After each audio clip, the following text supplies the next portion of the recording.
Those who knew Charlie Kirk cherished his warmth and infectious energy. His ability to connect with friends and treat everyone with genuine respect made his loss even more devastating. The tragedy struck without warning, catching everyone completely off guard. Recently, a bombshell revelation has shattered the already fragile understanding surrounding Charlie Kirk's assassination. A former schoolmate of the suspected gunman has emerged from shadows, sharing details that had remained buried in secrecy. These disclosures are spreading rapidly, revealing a disturbing portrait of years of hidden warning signs.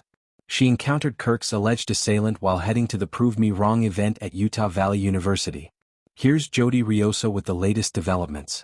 In this tale already scarred by sorrow, fury, and nationwide controversy, this disclosure threatens to completely alter our understanding. But what precisely did this former peer unveil? The truth proves more troubling and intimate than anyone anticipated. Welcome to True Crime Tapes, where we bring you the most gripping, mysterious, and heart-stopping stories from the world of true crime. If you're fascinated by the unknown and want to uncover the secrets that the world tries to hide, you're in the right place.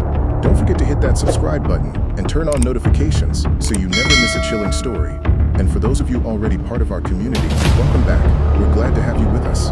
Drop a comment below to share your thoughts and theories, because we love hearing from you. True Crime Tapes. The truth is always stranger than fiction. 4 weeks following Charlie Kirk's murder, secrecy shrouded the suspected killer's history. Neighbors, educators, and family members provided brief responses to journalists, offering only fragments about this young man's identity before that fatal September day in Utah. Now, for the first time, someone with personal knowledge has stepped forward. A former peer claims to have witnessed alarming signs years before others noticed. This individual, whose identity remains protected for security reasons, met with investigators before speaking to selected reporters. Their decision to shatter the silence wasn't made casually. Sources familiar with the interview reveal fears of both public condemnation and possible revenge. Yet they believe the truth was too crucial to suppress. "Everyone must understand what I witnessed," the former schoolmate reportedly declared, voice trembling. Initially, their testimony resembled typical memories of a disturbed adolescent. They portrayed the suspected killer as reserved, isolated, and erratic. He rarely drew attention except when his conduct changed in ways that unsettled others. Educators attributed it to pressure. Peers dismissed it as another awkward period. However, for the classmate now breaking silence, those incidents held darker significance. Their testimony reveals a pattern that, in retrospect, seems impossible to overlook. Minor classroom disruptions, sudden rage outbursts, bizarre scribbles in notebook margins. None appeared alarming then, but when viewed against what transpired, they read like a series of unheeded warnings. Still, the witness withheld the most explosive information during initial conversations. They alluded to secrets concealed for years.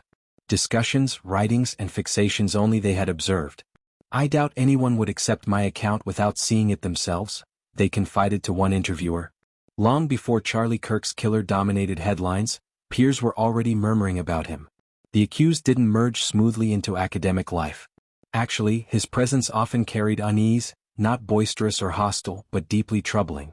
Educators described him as bright yet unmotivated, capable of tackling complex challenges when interested, but frequently distant and disengaged. To most, he appeared as just another quiet student drifting through the system. To several others, however, the indicators looked different. The former peer who recently spoke out recalled those early days clearly. They described a boy who typically sat in classroom corners, head buried in sketchbooks containing disturbing illustrations.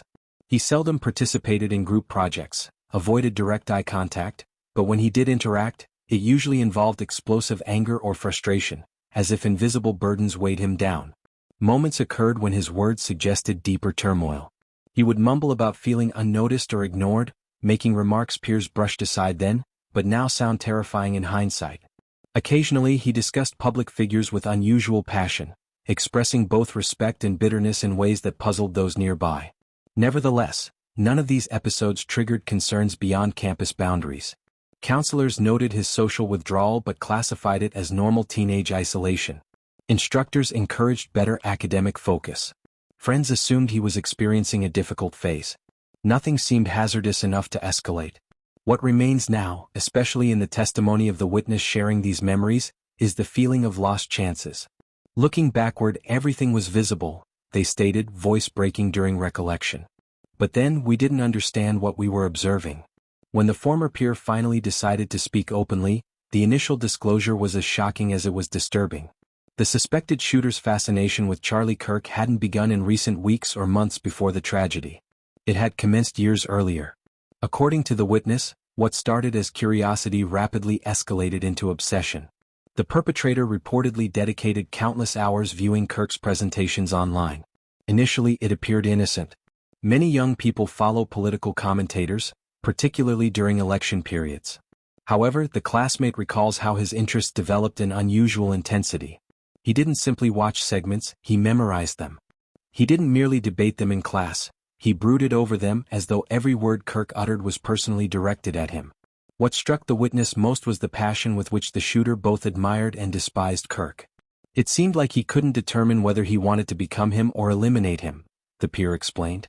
Sometimes he would discuss how powerful Kirk's voice was, how he could control audiences, but other times he would claim Kirk was deceptive, that he didn't merit the influence he possessed.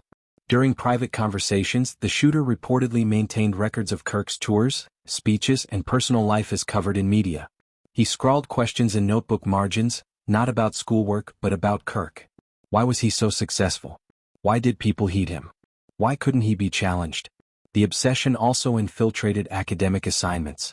The witness remembered essays where political figures appeared as characters in strange, fragmented narratives. Charlie Kirk's name surfaced repeatedly, sometimes praised, sometimes ridiculed, but constantly present. Teachers, unaware of deeper meanings, often dismissed it as eccentricity or strong political engagement. To the peer, however, it felt different. It wasn't simply politics for him, they said. It was personal. He couldn't release it. If the fixation on Charlie Kirk seemed unsettling, the next disclosure from the shooter's former peer was far more chilling. For the first time, they described conversations that transcended admiration or resentment, discussions that revealed a mind descending into darker territory. According to their account, the shooter sometimes drew them aside between classes, speaking in hushed tones about matters most teenagers never considered. He would discuss silencing people, how words could become weapons, and how certain voices, particularly Charlie Kirk's, wielded excessive power. Initially, the witness thought it was bluster, the kind of provocative talk high schoolers sometimes employed to sound tough. But gradually the tone shifted. It stopped resembling bravado and began feeling like confession. One memory the peer recalled vividly involved discovering a page of scribbled notes in the shooter's notebook. Among doodles and incomplete sentences were phrases that made their skin crawl. What if someone stopped him, and take away the microphone, take away the man? The witness never reported it then, fearing no one would take them seriously, but those images remained burned in their memory. There were also disturbing discussions about firearms. The shooter reportedly spoke of researching weapons, not casually like some teenagers discuss video games or films, but with methodical seriousness. He knew details I didn't even comprehend, the peer said. It seemed like he was preparing for something even back then. Perhaps most haunting were the quiet admissions of feeling invisible. The shooter once told the witness that he envied Kirk's ability to address crowds. He said, "If I can't possess that voice, maybe I can silence it." I thought it was just another dramatic statement. But now it feels like a warning. The most unsettling portion of the witness's account came last, not about who the shooter was in school, but about what he was preparing to accomplish. Until this point, the revelations painted a picture of obsession, frustration, and disturbing admissions. But according to the peer, those ideas eventually crystallized into something more deliberate: planning. The witness described a gradual transformation in the shooter's behavior. What had once been angry mutterings or theatrical phrases turned into careful notes, sketches, and questions suggesting he was rehearsing possibilities mentally. It wasn't just talk anymore, the peer explained. It was like he had a strategy in his head. One of the most shocking claims involved a conversation where the shooter allegedly described surveying venues where Charlie Kirk spoke. He would research campus layouts, monitor live streams of events, and even maintain lists of upcoming appearances. He told me once, "If you know where someone will be, the rest is simple," the witness recalled. At the time, I assumed it was empty posturing, but in hindsight, it reads as chilling preparation. The shooter also spoke of timing. According to the peer, he believed that targeting Kirk on a university campus would carry maximum impact. The symbolism of silencing a voice in the very place where debate was supposed to flourish appealed to him. The witness remembered him saying, "If he's silenced before students, the message is louder." Equally disturbing were the writings that emerged later. Investigators reportedly recovered fragments of destroyed notes, some aligning with the peer's testimony. Phrases about taking away the microphone, ending the noise, and making history appeared repeatedly. While prosecutors haven't released the complete content, the witness insists the parallels are undeniable. As the peer's disclosures made headlines, attention shifted not only to the shooter himself, but to the family he left behind. Reporters descended on his neighborhood, seeking insight into what kind of home had produced a young man capable of killing one of America's most visible activists. What they discovered was a family shattered by grief, denial, and overwhelming guilt. The shooter's father, who had remained largely silent following the arrest, finally addressed cameras with a trembling voice. He admitted noticing changes in his son long before the shooting. He described nights when his son isolated himself for hours, arguments that erupted over his growing bitterness, and quiet fear that something was terribly wrong. "If I had understood where it was leading," he said, "I would have stopped him myself." His words, heavy with regret, captured the torment of a parent who will forever wonder if he missed the chance to save lives. Family friends described a household that struggled with communication. The shooter's isolation, they said, deepened during his late teens. While his father urged him to find purpose and stay grounded, his efforts often failed. The young man resisted employment, drifted from friendships, and increasingly lived online. The mother and siblings, by contrast, have remained silent. Neighbors reported seeing them only briefly, often avoiding journalists entirely. Their absence from public statements has fueled speculation, but also sympathy. After all, they too are living under the shadow of an unimaginable act. Authorities confirmed that investigators interviewed family members early on, probing for warning signs or knowledge of the shooter's intentions. While no evidence has emerged that they knew of his plans, the peer's disclosures have raised new questions about whether small warnings were overlooked at home. For the public, the father's guilt has become one of the most haunting storylines. His visible remorse contrasted sharply with the shooter's silence in custody, creating a narrative of a parent grappling with responsibility. A family member mentioned Charlie Kirk was coming to UVU. They also stated Kirk was full of hatred and spreading hatred in a way his son refused to. "He wasn't raised to do this," the father insisted, his voice cracking. "I don't understand how it happened." While the nation processes the peer's leaked secrets, the accused shooter himself remains locked away, hidden from public view but at the center of relentless scrutiny. Held in a secure facility under federal and state jurisdiction, his days are now defined by strict isolation, constant monitoring, and a silence that only deepens the mystery around his mental state. Reports from inside describe a young man who rarely speaks even to guards or legal counsel. Officials confirmed he has refused to cooperate with investigators, answering questions with either single words or complete silence. To prosecutors, this stonewalling complicates building a case, forcing them to rely heavily on forensic evidence, digital trails, and now the peer's damning testimony. Conditions in his cell are severe but not unusual for a high-profile inmate. He is housed alone, meals slid through a narrow slot, exercise time limited to a few minutes in a caged yard. Psychologists visit regularly, though their assessments remain sealed. Rumors suggest he spends hours pacing or staring at walls, a figure consumed by his own thoughts. Legally, the process is only beginning. Prosecutors are preparing to file additional charges based on evidence recovered after his arrest, including fragments of notes and digital searches that align with the peer's account. Defense attorneys, meanwhile, are expected to argue mental instability, a narrative they have hinted at but not formally presented. Court dates remain tentative, with the trial likely months away. Outside the jail, public debate grows louder. Supporters of Charlie Kirk demand swift justice, framing the shooter as a domestic terrorist who must face the harshest possible sentence. Critics of the investigation caution against prejudging a suspect who hasn't yet had his day in court. The silence of the accused only fuels both sides, each interpreting his refusal to speak as either guilt or instability. The former peer's decision to speak out has sent shock waves far beyond the courtroom and jail cell. Within hours of the first reports, the revelations began trending across social media platforms, sparking fierce debate, emotional responses, and official statements from some of the nation's most influential figures. For Charlie Kirk supporters, the leaks were devastating confirmation of their worst fears, that the killing was not a random act, but the product of long-term planning and obsession.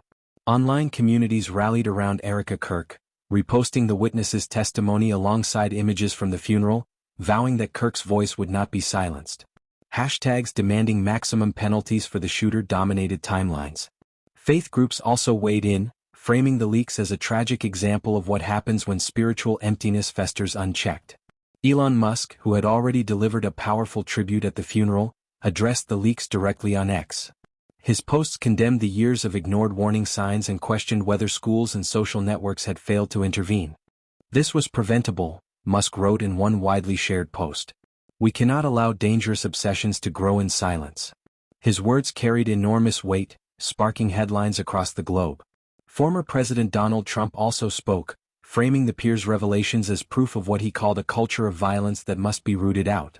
In a rally speech, he tied the shooter's obsession to broader political currents, insisting that stronger protections for public figures and harsher punishments for targeted violence were necessary. Charlie was the best of America, and the monster who attacked him was attacking our whole country. His comments drew both applause from supporters and criticism from opponents who accused him of politicizing grief. Charlie Kirk, by contrast, has remained largely quiet. Her only public response came in the form of a short social media post featuring a Bible verse. Nothing is hidden that will not be made manifest. Luke 8 verse 17.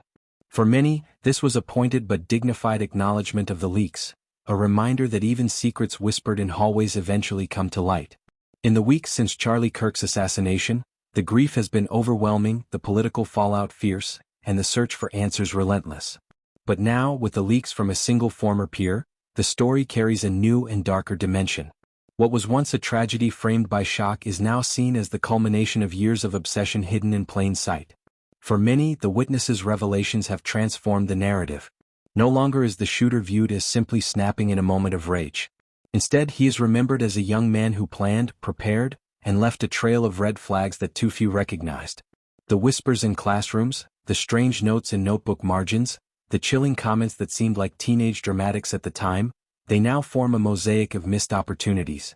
Charlie Kirk's legacy has become even more complicated. To his supporters, the details only confirm that he died because he dared to speak out, making him a martyr for free expression. To critics, the revelations highlight the volatility of an era in which politics and identity collide in dangerous ways. But in either reading, one truth is undeniable: the cost was paid in blood, and the nation is left to wrestle with why. The shooter's silence in custody only amplifies the weight of the witnesses' words. In the absence of a confession, their testimony stands as the most complete portrait yet of what led to the killing. Whether prosecutors lean on it in court or the public treats it as final truth, the leaked secrets have already shaped how history will remember this crime. And then there is Charlie Kirk and her children, left to carry a legacy written in both devotion and sorrow. Every revelation about the shooter's past is another wound layered onto their grief. Yet Erica's quiet strength, her reliance on faith, and her vow to raise her children in the values Charlie lived by stand as counterpoints to the darkness of the shooter's secrets. The tragic loss of Charlie Kirk and the disturbing revelations about his killer's past demand more than our shock and sympathy, they demand action. This case exposes critical gaps in our ability to identify and address warning signs before obsession turns deadly. We must establish better training programs to recognize the difference between typical teenage behavior and genuine threats. Schools need clearer protocols for reporting concerning writings, drawings, or statements that go beyond normal adolescent angst. Open dialogue about political differences must replace the toxic polarization that breeds isolation and extremism. Parents, siblings, and friends must feel empowered to seek help when they notice disturbing changes in their loved ones, without fear of stigma or dismissal. Charlie Kirk's death reminds us that words have consequences and that the political climate we create affects real lives. We can honor his memory by fostering discourse that challenges ideas without demonizing individuals, and by building communities where young people find purpose through connection, not destruction. The classmate who courageously came forward showed us that silence enables tragedy. Now it's our turn to speak up, act, and ensure that the red flags raised in this case lead to meaningful change. Charlie Kirk's voice was silenced, but his legacy can still inspire a safer, more compassionate society, if we choose to listen and act on the lessons his death has taught us. The time for action is now. The next life we save could depend on it.